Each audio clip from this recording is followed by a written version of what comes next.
Okay, it's 7 o'clock. Let's start the forum.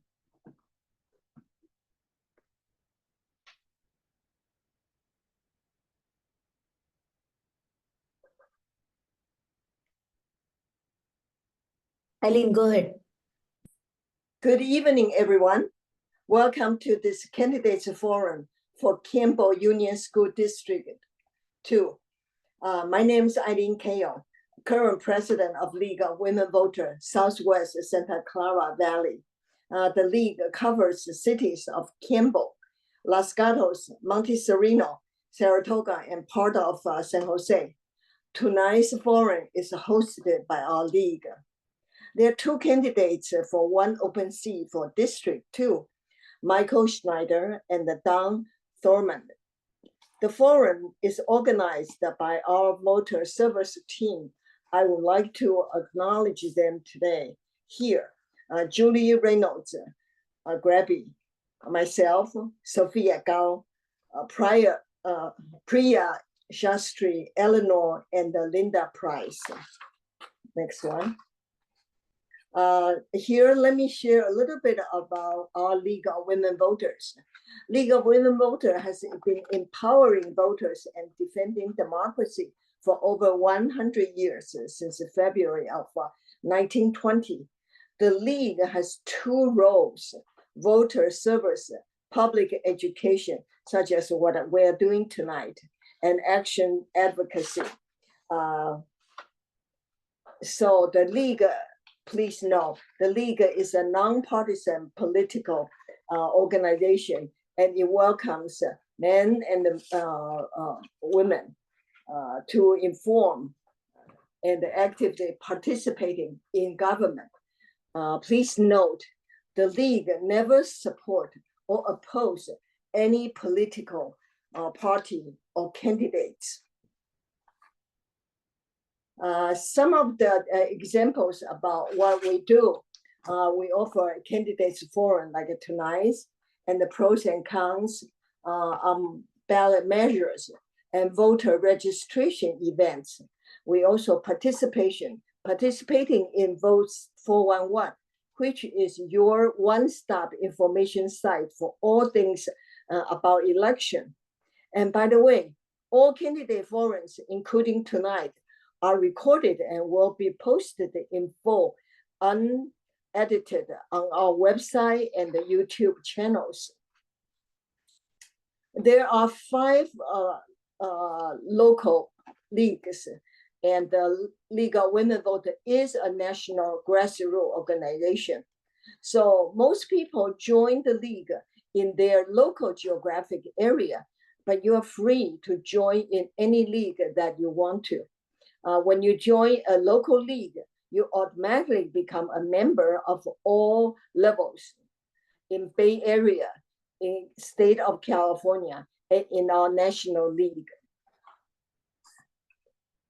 So by now, you should have received your ballot, and you will be voting for federal, for state, county, local cities, and the school district, and local measures.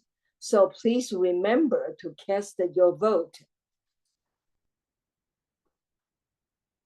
And once you have made your choices, please remember to seal the envelope and sign your name and date your ballot, and make sure your address is correct.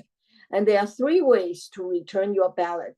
You either send by US mail or drop it off to a secure the ballot drop box, or go to a nearby vote centers. So now I would like to introduce Linda Price, our moderator for tonight's forum. Thank you, Linda. Thank you, Eileen, and welcome everyone. Before we start, I would like to inform our members about some ground rules that the League follows in their candidate forums, and which candidates have agreed to observe. The League supports the accepted norms of civil discourse, and in that light, the candidates have agreed to follow those norms that were outlined in a document they received. For example, Candidates have agreed to answer questions provided to them in their opening and closing statements. Follow allotted timelines for questions, not to interrupt each other, and to refrain from naming or making personal statements about other candidates. If any candidates fail to follow the league guidelines, they will first be warned, and then, if the behavior continues, may be asked to leave the forum. So these are the ground rules, okay? We ready? And now on to our forum. I am now pleased to officially welcome and introduce the two candidates who were running for the Campbell Union School District Board of Trustees, Seat 2. Candidates, please put your video on when I call your name. Okay, we have one, what will be Michael Schneider. Hello, everyone. Hi, and Don Thorvand. Hi. Is this video up? There you go. Okay. Okay, so candidates, we so appreciate your willingness to participate in this virtual forum tonight. During tonight's forum, when the candidates are answering questions, a timer will appear on a separate screen. Priya Sastry, our IT chair, will now show the audience and candidates that timer. Priya? Where are you? We need to see that. Yeah, it's there already.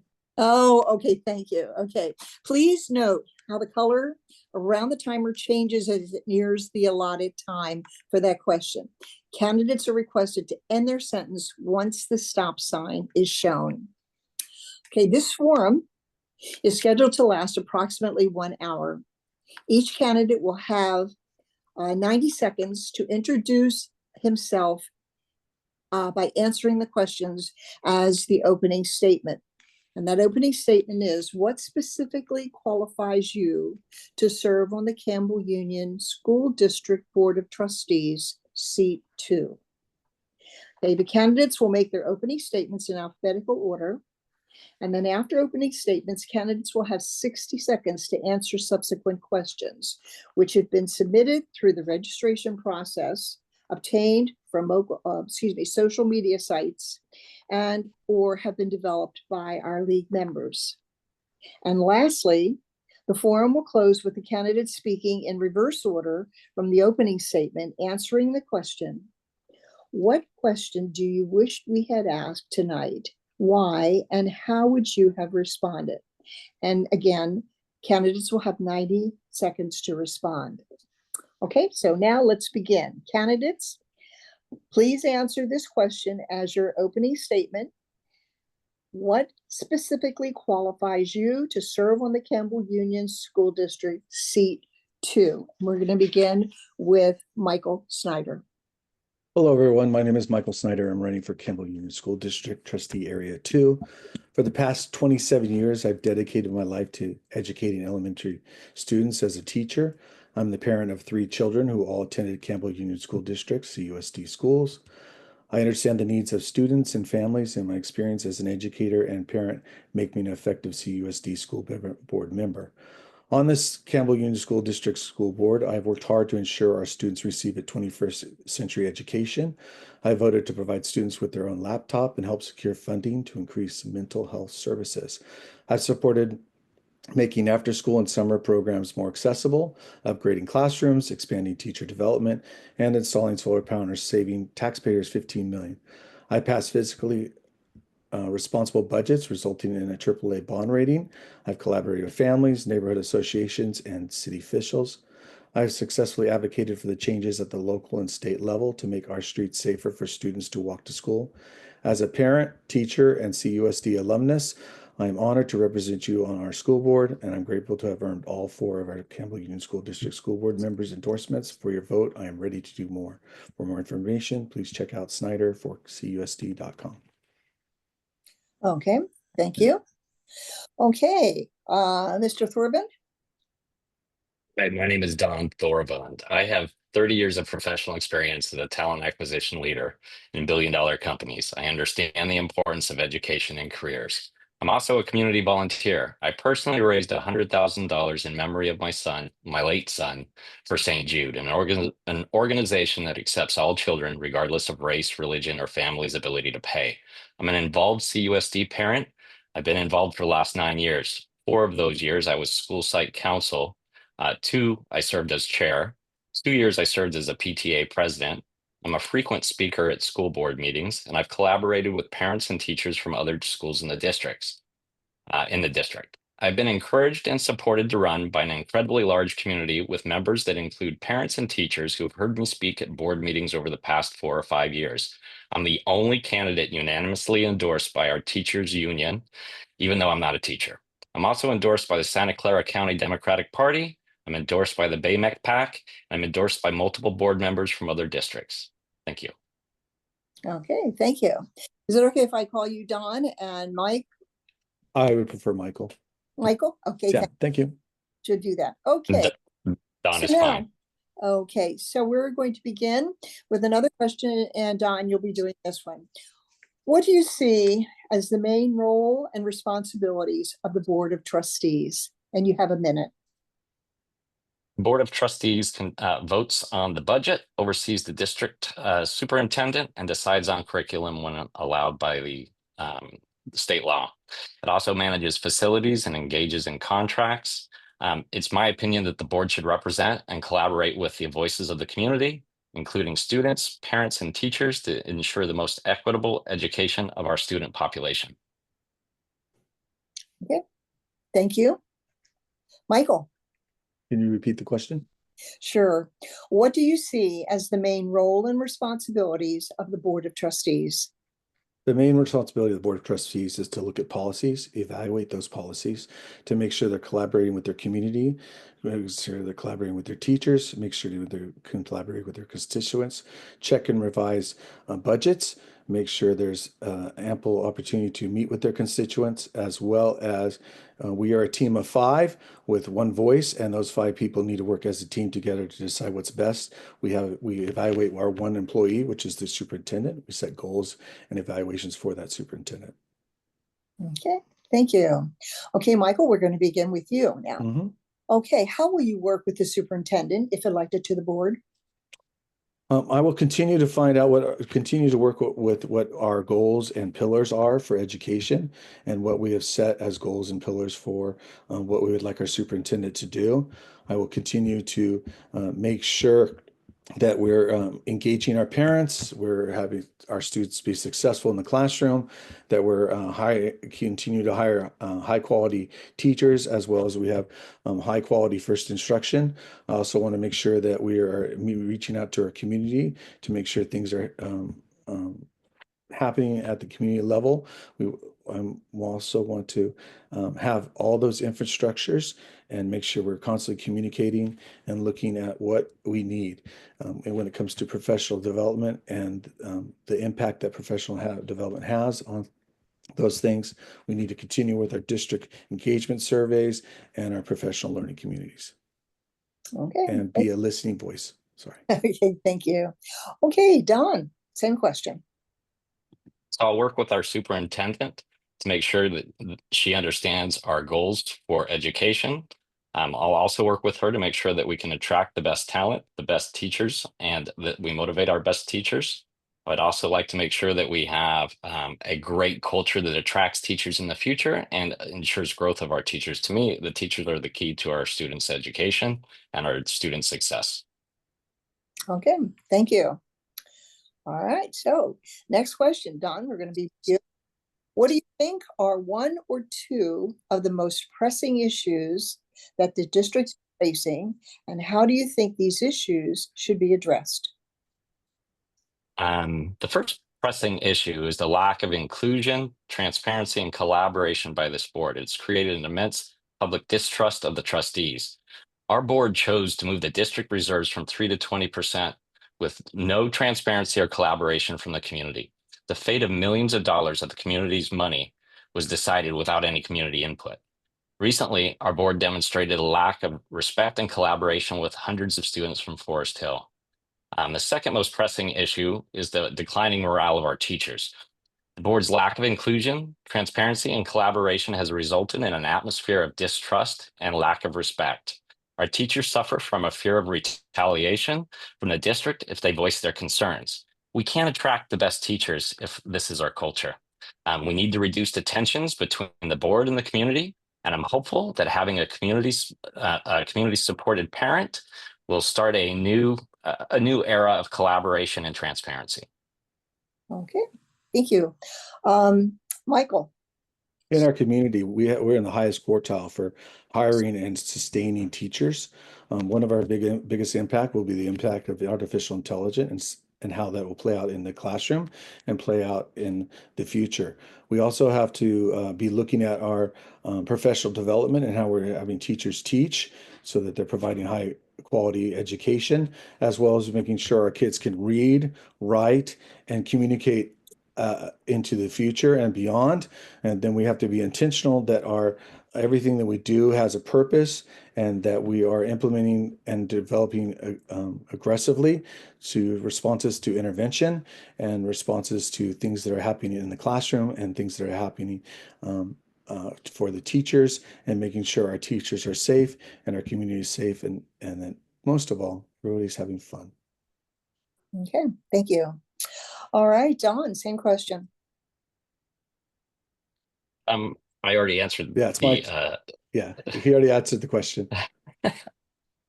Oh, I'm sorry. No worries.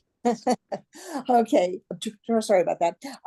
Michael, okay, do you think that the school district has implemented sufficient and effective safety protocols to protect all children from the threats of guns and other violence?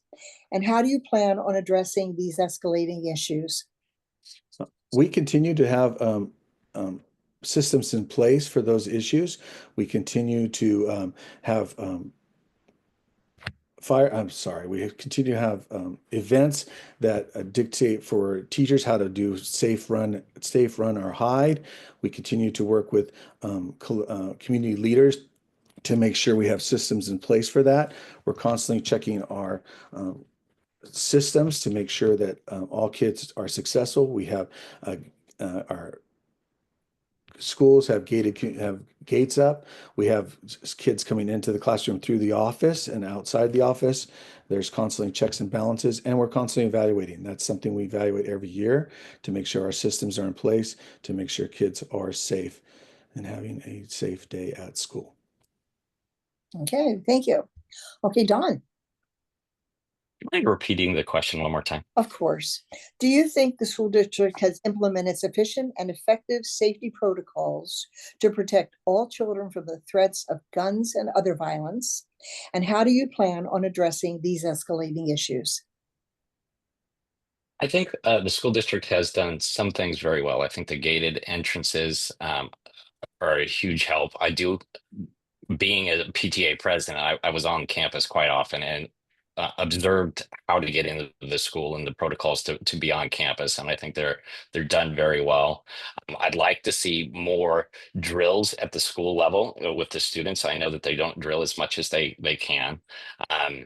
While I think the phone situation at most schools is a huge issue and a huge challenge to teachers, I am concerned about the bags that we're using on the phones and the ability to unlock the phones when necessary. I think there might be a better solution, and I really wish the district had worked with the community to come up with a better solution. I think that's the continuous education of the teachers on what to do if there is a person on campus is an important component as well. Okay, thank you. All right, so Don, this one's for you again. How do you support transparent communications to engage with the community and to incorporate stakeholder feedback in district decision-making processes? I think it's very important that the board and the district communicates with the community in the method that best works for them, and that's not always email, and also in the languages that best reach the community. It has to be in a type of communication that works best for the environment. Can you reread the question one more time? I apologize. No problem. How do you support or how would you support transparent communications to engage with the community and to incorporate stakeholder feedback in district decision-making processes? Got it. I'd love to see town hall meetings. We haven't had one since the first few months of the pandemic. I'd love to see office hours with the board, with teachers and parents in the community so that the board can listen. The board doesn't hold any of these things, and other districts do, and I think they're very, very beneficial. It will allow a great way for two-way discourse between board members and the public. Okay, thank you. Okay, Michael, same question? Repeat the question, sorry. Certainly. How would you support communications to engage with the community and to incorporate stakeholder feedback in district decision-making processes? Okay, we have websites that are all uniform so that the websites can communicate with parents. We have meetings periodically for things that are happening in our district. There are blasts that are put out. There's also phone blasts that are put out so people can get phone messages, as well as we have community liaisons. Those community liaisons reach out to their different communities so that they can get information about their schools and what's happening. There's also newsletters that are put out that we as board members read and are actively going to different meetings as best we can. We continue to improve what we do. Our board meetings are sent in within the ramifications of what they require, and that we have an open communication for when people want to make statements or talk at the board meetings, as long as they are agendized and they can make a request for those things to be agendized. Okay. All right, ready for the next question? Mm-hmm. Hey, this goes to you, Michael. Many school districts are dealing with declining enrollment and its impact on finance. Is this true for Campbell Union Elementary School District? And how do you think it can or should be addressed? Do we get a break? Could you repeat the question one more time? Of course. Many school districts are dealing with declining enrollment. Yes. And its impact on finance. Is this true for Campbell Union Elementary School District? And how do you think it can or should be addressed? In our district, there is disenrollment. Our goal is to make sure that that's very important. We are a Campbell Union district that's based at Gade, and there's millions of dollars that we have for each year. And if there's a change in that unexpected change in the middle of the year, we need a cushion. It happens to lose that millions of dollars mid-year. We have set budgets so that we have a reserve for teachers, and we pay teachers and programs as best as possible to operate long term if there's community crash. Again, we are a basic aid district, and we could switch into a different status. And if we did switch to a different status, we would lose millions of dollars. So it's very important that we continue to have safety nets in place and continue to answer those things that we need to do to be successful, to run our budgets, to keep our teachers, and so that we don't have to tighten our belts and make budget cuts. Okay, thank you. Don, same question. Shall I repeat it? I think declining. No, I'm fine. I think declining enrollment is a problem that impacts all schools. There's nothing more important to a parent or a student than the teachers that we have. And the ability to attract quality teachers is always going to attract as many students as you can. We're losing students because they don't want to be in our district because of things that they've heard about how our teachers are treated. We have trouble attracting teachers because of the culture. However, I think we can turn it around. I think if we treat our teachers with respect, give them a voice at the table, and collaborate with them, we'll create an environment that attracts the best teachers. If we have the best teachers in our district, the students will come as much as we can. Obviously, it's impacted by folks moving out of the area as well. Okay, all right, thank you. All right, this one will be for Michael. How would I think it's my turn. It's done. Pardon? It's Oh, done. I think it's my turn. yeah, Michael, right? No, it's done. No, Don. Oh, Don, I'm sorry. That's all right. We're doing fine. Okay, yeah, you keep me honest. Okay, so how would you define equity And how would you advocate for it in your decision making? Don. So equity and equality are two different things. Equity to me is making sure that every student receives the education that they need and deserve. Um, I think keeping an eye on that is a huge, important component. I apologize. Can you read the question one more time? Sure. How would you define equity and how will you advocate for it in your decision making? Okay, so I just defined it. I would always advocate to make sure that we understand the needs of every student that's in our district or potentially in our district, and then make sure that we have options that meet all those students' needs. Okay, thank you. All right, Michael, same question. Do I need to repeat Yeah. it? No, equity is making sure that kids get what they need to be successful and that every kid gets what we need. We have programs in place where kids are getting the intervention they need, and we're constantly refining that. We set targeted goals for our students. We have professional development. We continually to refine that. We have inclusion for our special ed students so that they can be in the classroom and feel a part of the group. We also have we're continuing to make sure that our schools are different in a sense that people have a choice when they go to Campbell, whether they want to go to Sherman Oaks in the bilingual program, or they want CSI with STEAM or Avid at Blackford and some of the different schools. Each school has a special program that brings people to Campbell for what they want. There's K through 8 schools, which is a new thing that many districts are switching to. So kids have an opportunity to go from kindergarten to 8th grade. But we have really got to make sure that our kids feel safe, they are learning, they want to be at school, and they attend and have great attendance, because when there's attendance, they're in school and they are learning. And that is so important. Okay, all right. Okay, so what ideas do you have to address the mental health needs of students? And this goes to Michael. We have many partnerships in our district. We've hired many counselors.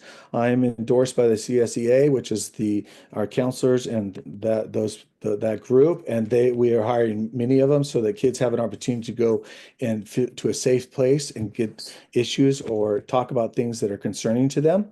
They have that opportunity to leave and go and get help. We also have that also for our teachers, and we continue to refine that and make sure that it's a safe, equitable place that kids can talk about their concerns. And we're constantly having our kids talk about. Many teachers do morning meetings, they do closing meetings, they do to help those kids feel part of a group and to make sure that their needs are being met so that they can go and talk to someone at any time, at any moment. Okay. All right, John, the same question. I think our district's doing a really good job with having a lot of counselors available for our students. I think we need to work harder to normalize mental health in education, not just for our students, but for our teachers and administrators. We should have a great EAP program. I think we need to work hard with our parents, our teachers, and our students to understand their needs. Everybody's needs are different, and then we can develop tools or enhance the tools. I really believe we have good counselors, and then we need to promote these to the current population. Having worked so closely with so many parents, I know they're unaware of the amount of counselors that we have on campus at, I assume, every school that we have. I know definitely on the school my son goes to. And I would definitely love to promote the fact that they're available, how to get contact, and how to do an internal referral if necessary. Okay. All right. Okay, so next question again goes to Don. Please share with us, and this is on the lighter side, please share with us something about yourself that most people don't know, and how did it impact you?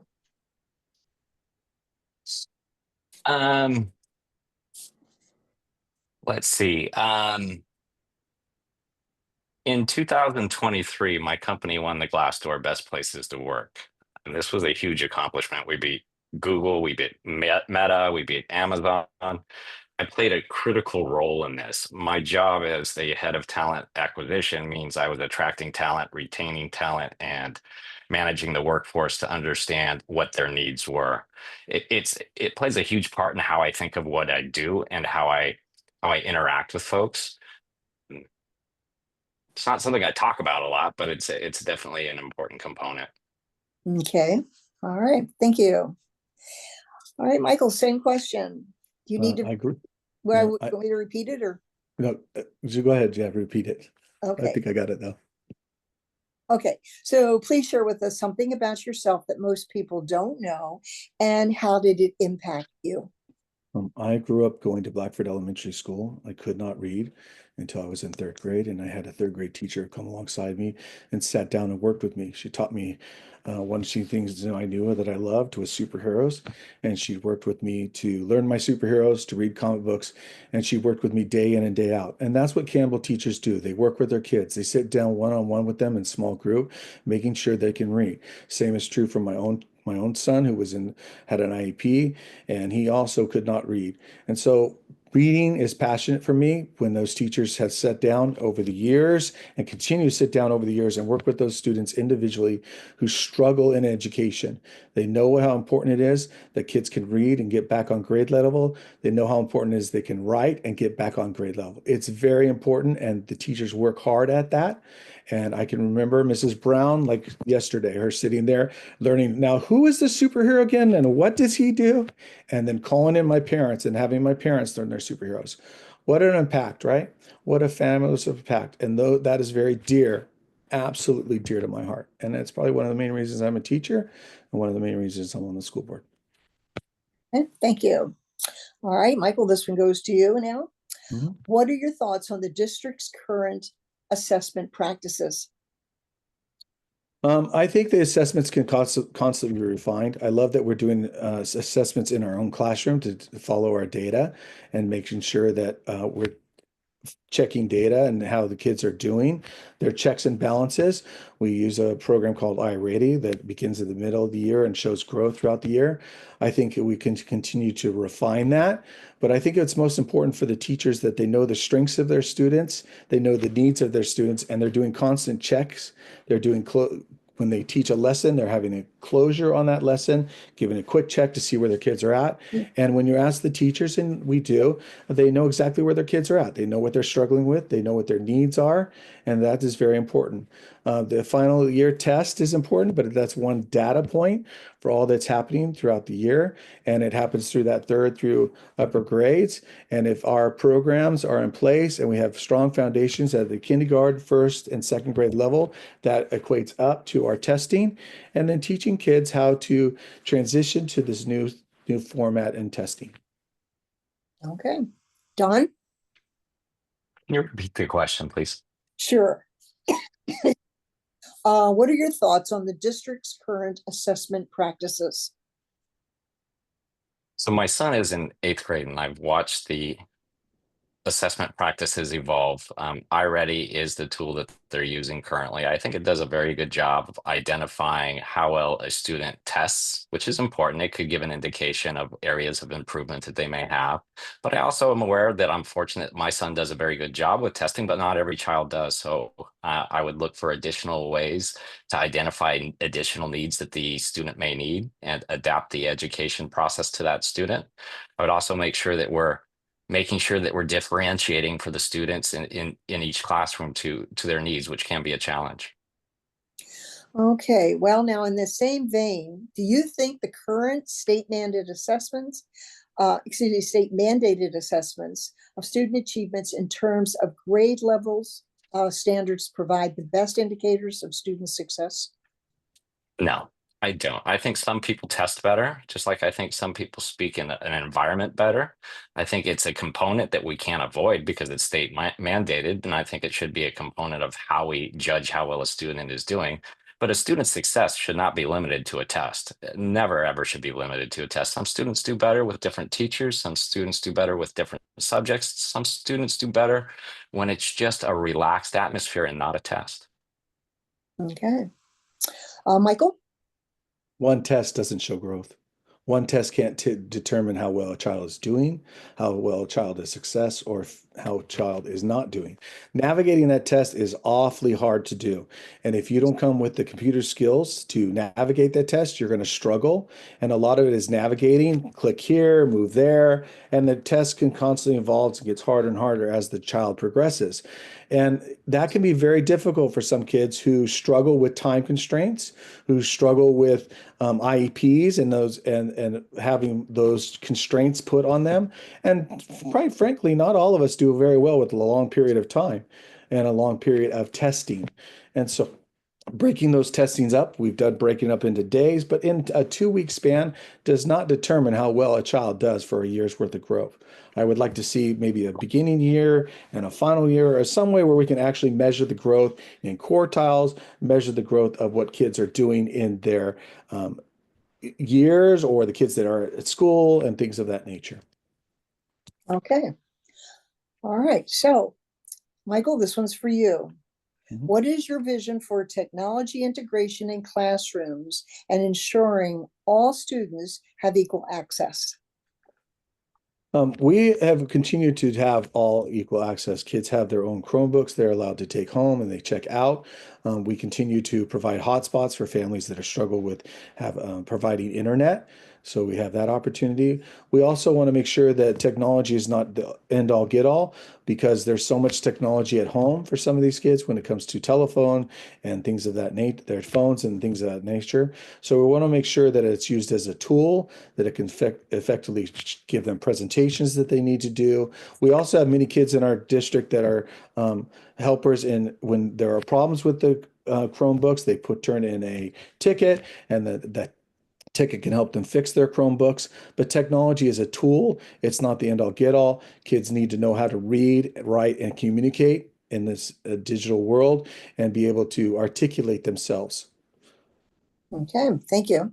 Okay, Don, One more time, if you don't mind repeating the question. sure. What is your vision for technology integration in classrooms and ensuring all students have equal access? Well, I think technology is a key component in education moving forward. I think it's going to be a key component in any career or most careers that any of our students will move into. So it needs to be a component of the education. I do not believe our school had equal access to Chromebooks before the pandemic, but I'm surely glad that we do now. I hope that it's not an event like that that causes us or leads us to have more equal access. A component, Michael hit some great points, but a component that was missed was the fact that the teachers need to be educated on how to use the technology equipment. They need to be given the resources so that they're able to teach on those components as well. Okay. All right, so this one is for you. What is your position on STEAM programs and their accessibility? And how would you ensure equitable access to these programs for all students? I think STEAM programs are great. I think back to when my son and his friends are in different programs where they had access to STEAM and they all loved all the different components. I think they need to be equally the access needs to be equal because they need to, or the reason or how they need to be is by communicating the availability to all students in a way that is accessible to them and accessible to their parents. Okay, And they need to be made available to all students, of course. okay. Michael. We have a STEAM school, which is CSI, and a lot of the programs that they're doing transfers to the other schools.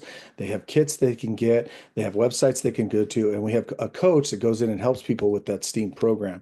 So teachers are the coaches go in and help the teachers with they need help with STEAM, also help the teachers when they are struggling with technology. We have many teachers at the back to school nights that were quickly using their Chromebooks to get teachers involved and signed up for programs. We have coaches they can rely on and check with that are not only educational, but also help with technology. We have a tech team that's very avid and when it comes to your classroom if they need to.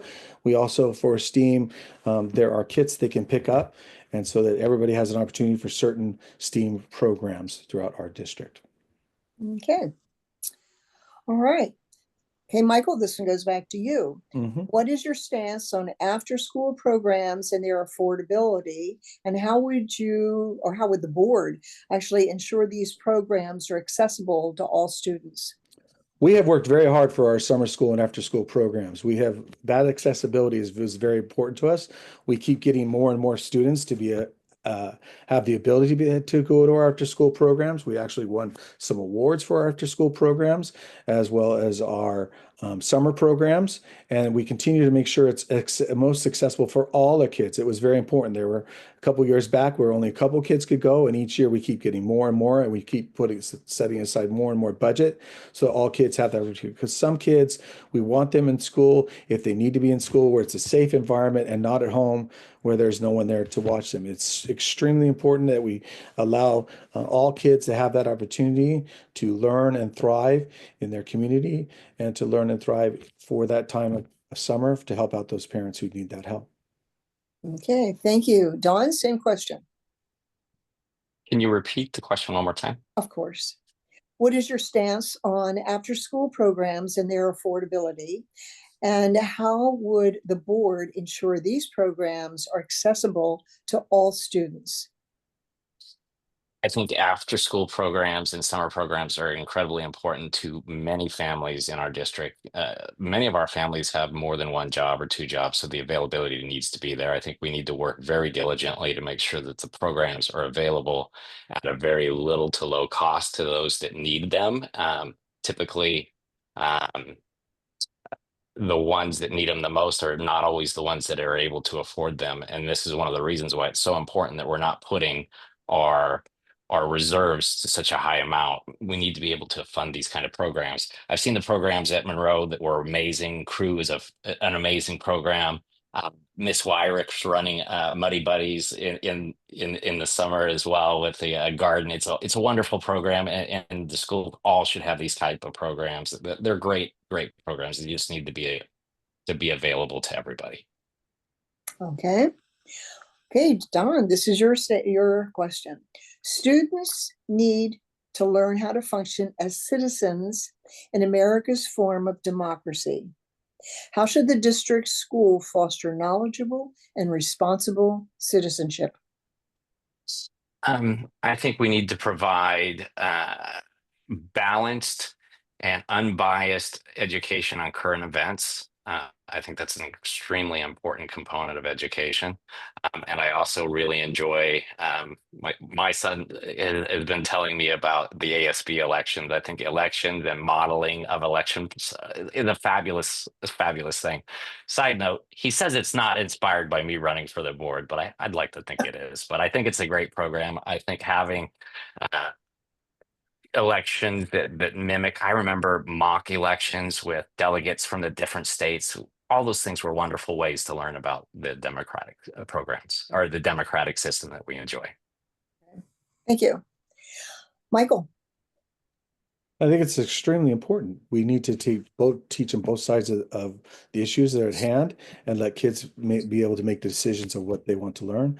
I think that the ASB running for student elections, we also have the superintendent has a group of kids that meet with her monthly to find out what the issues our kids are dealing with at the school district. And so teachers need to have both sides of that coin. And my son won 8th grade ASB president when he was in there 2 years ago or last year. So I know what that's like, and talking to his people, his friends, and then making sure that they have issues that need to be solved and can talk to the principal and vice principal with. But it comes down to our teachers teaching both sides and making sure the kids can articulate themselves and do the research they need necessary to make their arguments. Okay, thank you. All right. Now, you both have touched on this in your answers to various questions, the prior questions, but this is one question, and that is, please share with us your involvement in the schools and the district community. And Michael, we'll do it with you. As a school board member, we visit schools periodically. We go to events periodically. We go to as many events as we can possibly make. I've gone to many back to schools, not only in my area, but other trustee areas, because it's important that you are, although you are elected to one trustee area, there are 5 of you, and those 5 are a team to make decisions. And so being in the community and talking to people is very important. And we have board reports we give at the beginning of our board meetings of different things we have done in the community and different events we have gone to. So that is also extremely important. Okay. Don?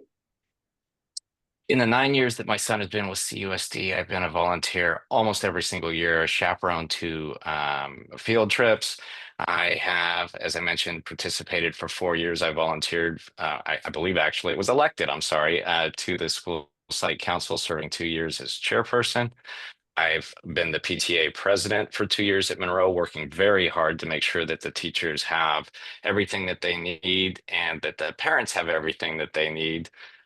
Done quite a few fundraisers. In fact, Michael actually donated at one of my fundraisers for the a Goodwill Drive. Thank you, Michael. I think that that's an important component to get to understand the teachers, the administrators, and the students as well. I've enjoyed it very much, and that's why I'm looking forward to doing the same as a board member. Okay, thank you. Well, gentlemen, you've been quite succinct in your questions, your answers this evening. And I have run out of questions. You've just answered them all, except I have the one last question, and that is your closing question that you were given previously. And that is, what question do you wish you had been asked during the forum and why? So we'll begin with Don. Thank you. And thank you for your time, Linda. The question I wish I was asked is what is the most important thing I've learned on my path to becoming a CUSD trustee? And what I learned is other school board trustees work very closely with their teachers unions and parents. I've seen teachers and parents attend campaign events for their trustees. Other school districts also have board office hours to obtain a better understanding of the challenges facing their community. I can't imagine how strong our community would be with that type of collaboration and trust that you can build by having those kind of conversations. Another thing that I learned, and this is the good news of the entire thing, is our school board used to be this collaborative. They used to attend PTA meetings. They used to work super close with the teachers union.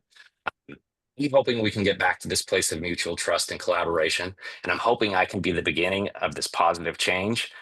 I'm very grateful for the folks that have supported me. I'm very, very grateful for CETA, the teachers union, for supporting me unanimously, and all the others that have endorsed me. Thank you all for your support.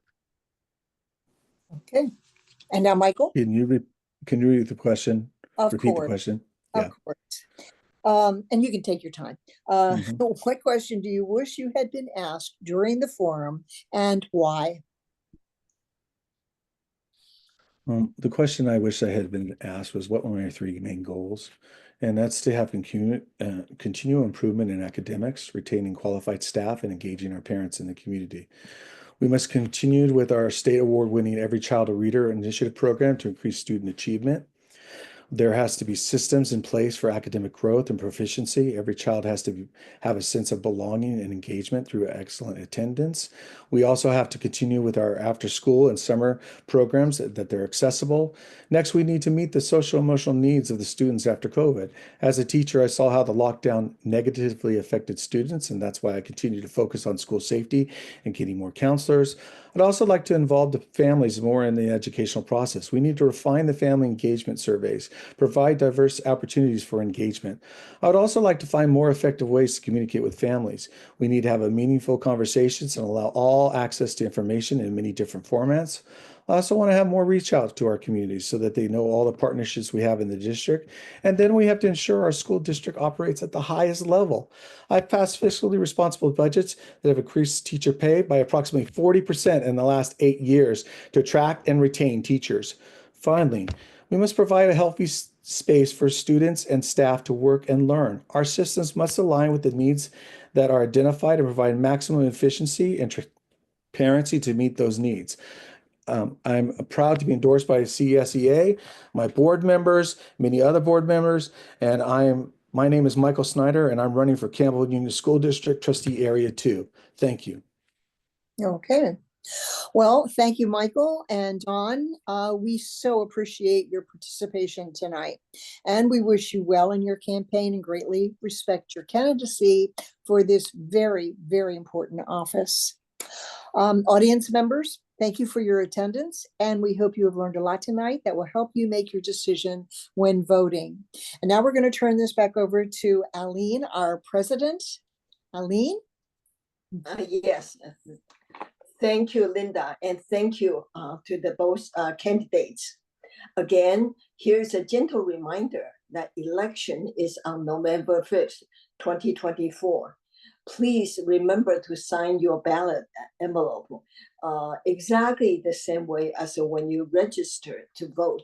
And of course, remember to drop off your ballot either by mail or go to the voter center or drop to the secured drop box. So here again, vote 411. Please use that as your main site for all of your election information. And of course, there are other non-partisan election resources that you may want to check out. For example, Easy Voter Guide that was developed and produced by League of Women Voter California League.